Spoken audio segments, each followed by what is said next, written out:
Please be seated.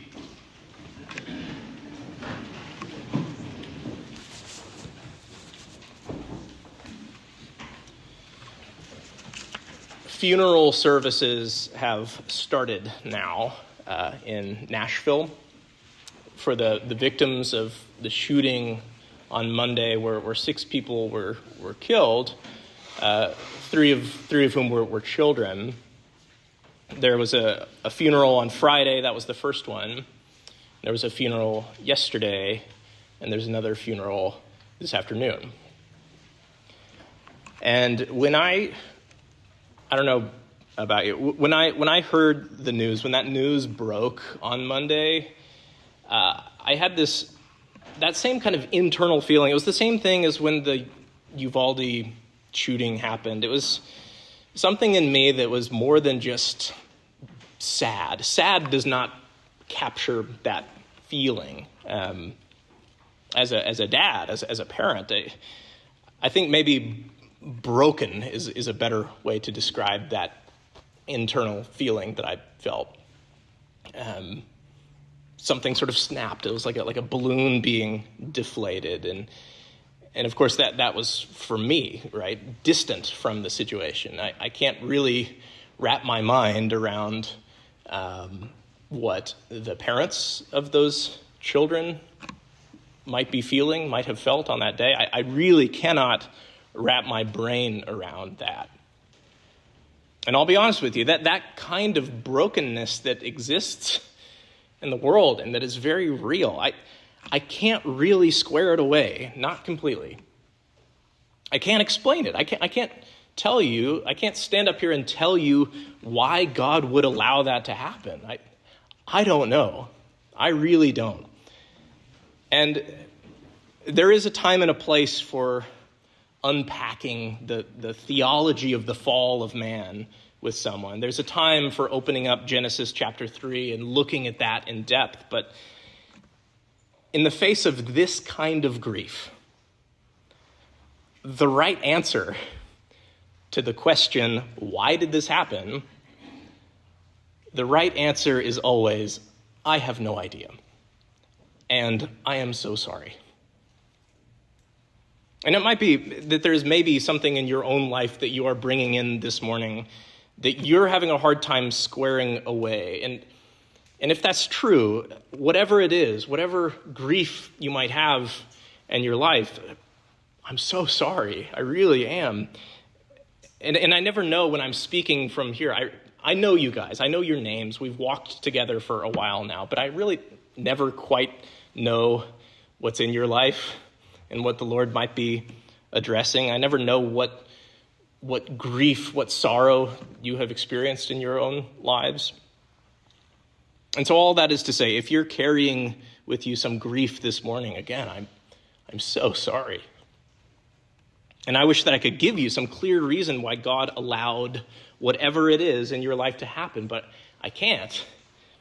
I can't do that. All that I can do is what any Christian can do, which is I can listen, and I can pray, and I can remind you, and I can allow you to remind me. We should remind each other, at the very least, of where we can locate whatever brokenness that we've experienced. You know, God doesn't always give us an answer about why certain things happen, but he tells us where we can put it, if that makes sense. He tells us where we can locate it, where we can locate our grief and our pain. And where we can find it, where we can locate it is here on the cross. And I want us to hone in on that image this morning, this Holy Week. I want us to really look closely at Jesus on the cross, because that's where our grief is. That's where all our sorrow, all our pain, all our brokenness is there with Jesus on the cross. Next month, in the month of May, we'll have a very different kind of celebration than what we're doing today.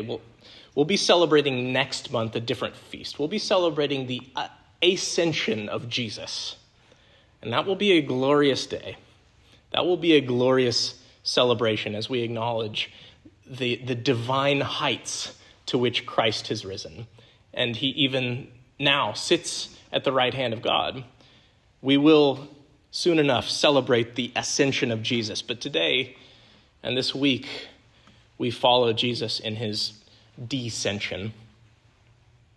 We follow him as he goes down and down and down, further and further into the darkness of our human brokenness. Philippians chapter 2, which we read, summarizes pretty much what we read from the step here. Christ did not count equality with God a thing to be grasped, but emptied himself, taking the form of a servant, being born in the likeness of men. That's Christmas. And being found in human form, he humbled himself and became obedient unto death, even death on a cross. And that's Holy Week. That's today. And that descension of Jesus, it comes into even sharper focus today because of the liturgy that we have. The descension of Jesus is striking when you compare what we did outside to what we do inside. Just a few minutes ago, we were out there and we were praising Jesus with hosannas and songs of praise.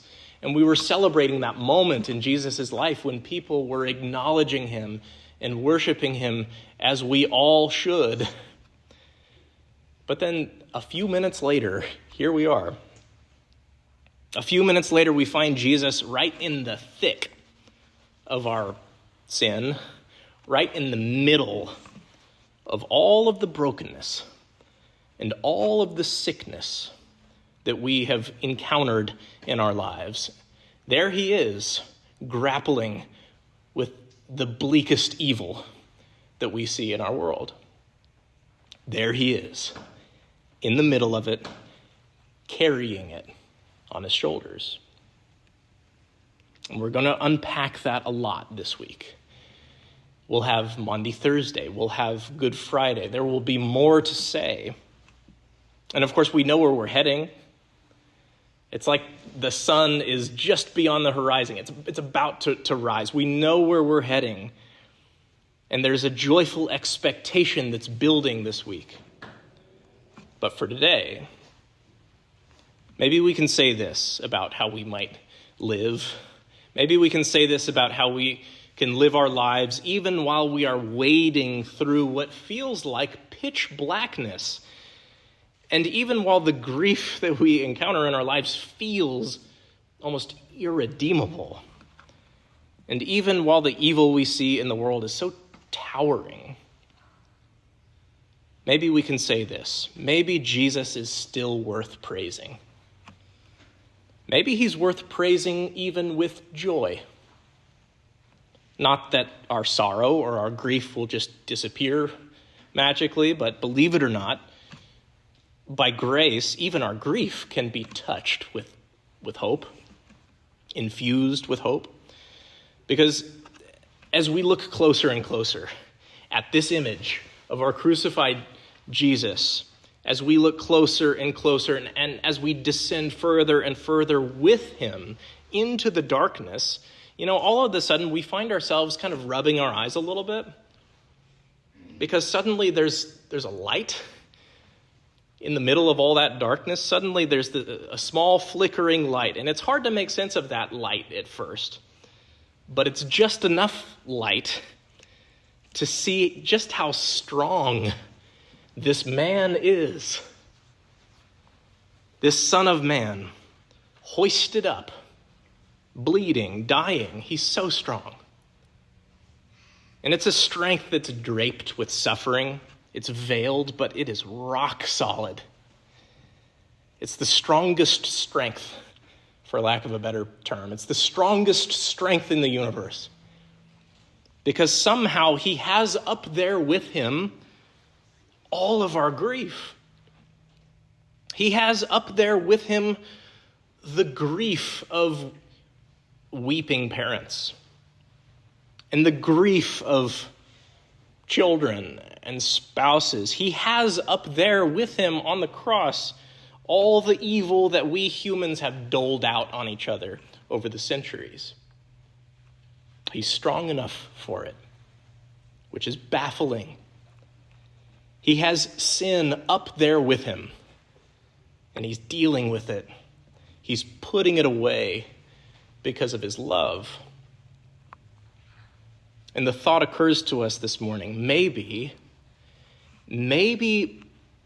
by that same strength, maybe not even the dead will stay dead forever. Amen.